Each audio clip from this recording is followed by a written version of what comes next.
Friends, welcome back, or welcome in if it's your first time. I'm Paul, and today's video is a kind of sampler platter. 3 quick real estate topics all packed into one video. It's like a wine flight, but for buyers and sellers. I'm speeding things up just a bit so we can move fast, but it won't feel rushed. Think of it as the espresso-shot version of a real estate advice. Fast sips, bold flavor, no fluff. Whether you're buying your first place, thinking of selling, or just curious on how it all works, this one's for you. You can use the chapter markers to skip around or hang out for the full video. Either way, you're getting real talk, real tips, and hopefully a few moments where you nod and go, I got that. Let's jump in. Grab a snack, pour a glass, here we go.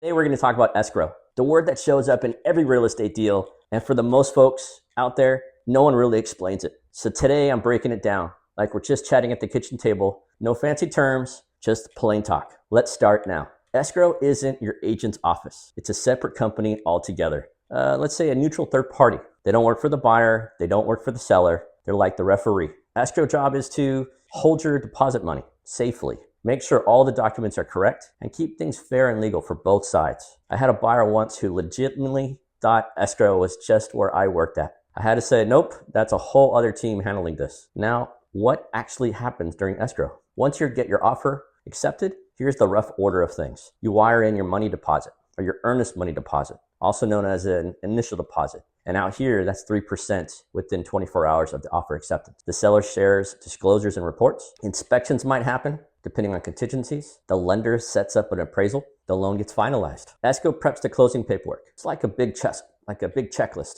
where everyone's got a job to do. And it only works if folks stay on top of it. Let me tell you, I've had a deal nearly fall apart because one form didn't get signed. We were 3 days from closing, and escrow thankfully caught it during their final review. If they hadn't flagged it, we might have had to push back the move-in date. Here's where most folks get stressed. Disclosures show up and people wait way too long to read them and sign them, saying they acknowledged and understand it. They get an email about wiring money and panic. It's a scam. I don't know what this is for. They weren't informed. The lender drags their feet because their buyer isn't getting them the paperwork they need, or nobody understands the closing costs till the very last second. You want a real tip? Always confirm wire instructions by calling the escrow company directly. Don't just trust an email. And yeah, check your email, please. Always double, triple check your email. I've even missed emails before, and I'm on it on a daily basis. One time I had a client say, I didn't even know we were in escrow yet. Turns out they missed 3 emails and a voicemail. It's not always the fun stuff, but it matters for your deal to go through successfully.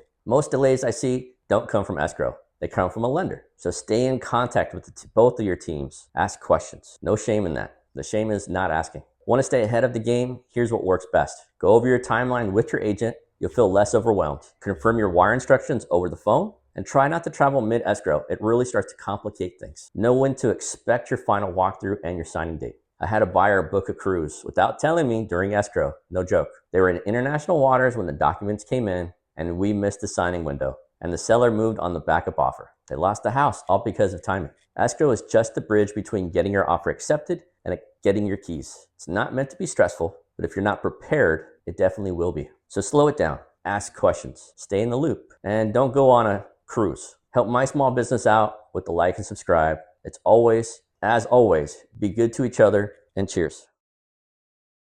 How posting too early on Zillow can kill your listing. You ever see coming soon? Post on Instagram and think, ooh, I want to see that. And then nothing, no open house, no info, no showings. It's just dead quiet. That's what happens when a listing comes online too early and gets stale before even buyers have a chance to see it. If you're thinking about teasing your listing weeks ahead of time, I'm asking you to hold up because doing it too early, it can cost you views, offers, and maybe even 30 grand or more in a missed sale price. So today, we're breaking it all down for you. What Zillow actually looks for, what they do if your listing jumps the gun, and how you can still build hype without ruining your momentum. Let's get into it. Section 1, how coming soon really works. Zillow, Redfin, Realtor.com, they all watch your local MLS feeds for new listings. That moment your agent clicks publish, boom, your home shows up in the email alerts, the app notifications, and saved searches. That first week is everything. It's like a concert ticket drop. Everybody wants a front row seat. When a home is listed as coming soon for too long, it starts to burn that early momentum.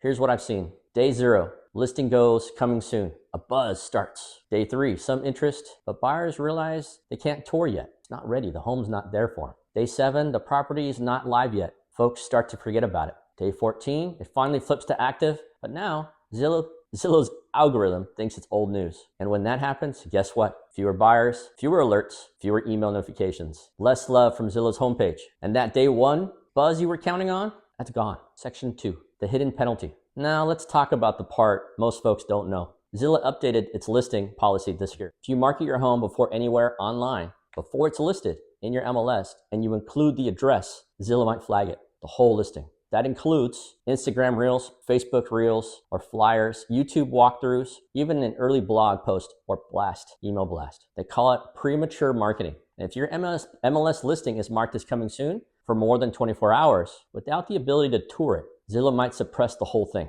That means no maps, no map pin, no listing photos, no price, no visibility. At least not on Zillow. It's like your home disappeared. I had a seller once who wanted to hype their listing 2 weeks before going live. They posted a reel with the address. When the home went live on the MLS and Zillow pulled it in, Zillow's system flagged it. For 48 hours, nothing showed up, just a ghost listing. Those 48 hours, that was launch weekend. We had buyers ready, but when they couldn't find the house online, they moved on. They just skipped the house. Zillow doesn't do this to be mean. It's about fairness. They want every listing to get the same shot at exposure. But if you bend the rules, you might get caught in the algorithm's trap. Section 3, why your video gets buried. Now let's say you do film a killer walkthrough, drone shots, smooth edits, good transitions, maybe a little jazz music in the background. But if your video shows the address and you post it before the MLS goes active, Zillow might flag that too. That means when your listing finally goes live, your video gets buried under newer homes. And trust me, buyers rarely click to page 2, 3, 4, 5, or page 8 to find your home.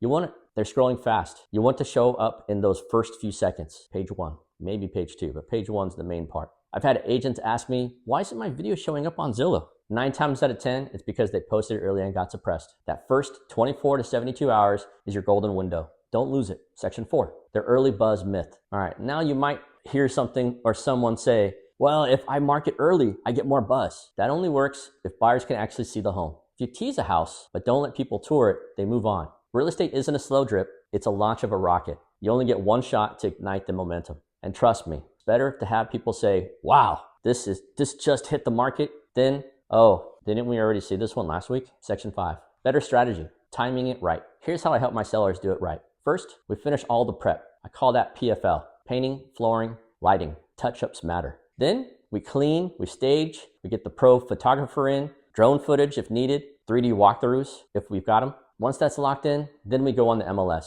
And if we use coming soon, we limit it to less than 24 hours. Just enough time to upload all the media. Here's the key. Your social media push should come after your listing hits active. Let Zillow and Redfin and these other groups do their job or its job. Let that algorithm boost you naturally. Then you get to ride the wave with the Instagram, TikTok, Facebook, YouTube, wherever your audience is. Want to build hype beforehand? Totally fine. Just don't include the address. Fill behind the scenes prep. Show the fresh paint. Do a teaser like coming soon in Fremont, but don't give the number or street address or street name. That way you build anticipation without setting off any flags. Extra tip for you. A lot of sellers don't realize this, but your first weekend on the market is where 90% of your traffic happens. You don't get a second chance. You don't get a second first impression. And no amount of social media can replace the boost Zillow gives on day one. So protect that window. Plan around it. And don't get tempted to tease too soon. Look, I get it. Listing a home is exciting and you want to share it with the world. But when it comes to Zillow, Redfin, and other realty groups and the MLS, the rules matter. Time it right, skip the early leaks, and keep the listing visible where buyers can actually find it. Help my small business out. Give this video a like and subscribe. And as always, be good to each other and cheers. Hey everyone, Paul here. This is Bay Area Real Talk. Let's talk about something that's been on a lot of minds lately. Should I wait for mortgage rates to drop before buying a home? I hear it all the time. Folks are holding out for the perfect storm, the perfect house, the perfect interest rate, and maybe even less competition. But let me tell you something. I've seen it again and again. Waiting for the perfect can actually cost you way more money than you think. Let's break this down. No jargon, no lectures, just to kind of chat. We're sitting at the table with a glass of wine and chatting with each other. So what are people really waiting for? Usually it's a couple of things. Mortgage rates to drop down to 2 to 4%, a bunch of homes to suddenly hit the market, less buyer competition. But here's what usually happens when rates do drop. Buyers come flooding back in. I'm talking 10, 15 offers on the same home again. That lower interest rate, it gets completely wiped out because the prices shoot way up. One of my clients, great couple, super sharp, decided to wait out 2 years in a row and they kept saying, let's hold off. Just a few more months, rates should come down. They were right. The rates did come down, but suddenly the homes they were casually visiting with no lines at the door now had 10 offers and more. They ended up offering on 3 different houses, all very strong offers, and they still lost. They priced themselves out of the market. I've seen buyers wait so long, they priced themselves out of the neighborhood they wanted. A few months earlier, they were looking at homes for $1.2 million. By the time they felt ready, those same homes were selling for $1.35 million. So what actually matters when you're thinking about buying? Let's take a step back. Forget the rates, forget the timing. Instead, ask yourself, can I afford the monthly payment? Even if it's a little higher right now, does this home actually work for me and my family? Am I planning to stay here for a few years and build some roots? If those answers are yes, yes, and yes, then we're already in a good place. And don't forget, you're not stuck with your rate forever. You can refinance later if rates drop, when rates drop. I usually tell buyers to run the numbers with their lender. What does it look like if rates go down 1 or 2% this year? And more importantly, what if they don't? If the math still works, either way, you've got options. Okay,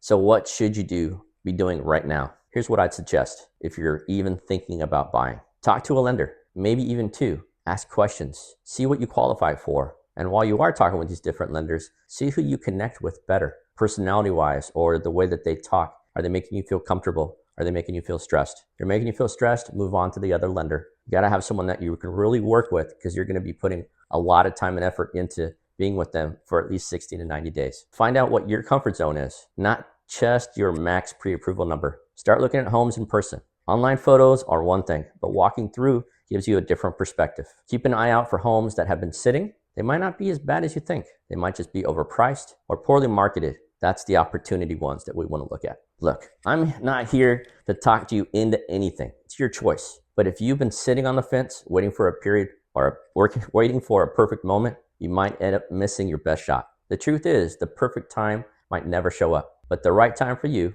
that's something we can figure out together. Thanks for hanging out with me today. Help my small business out. Give this video a like and subscribe. And as always, be good to each other, and cheers.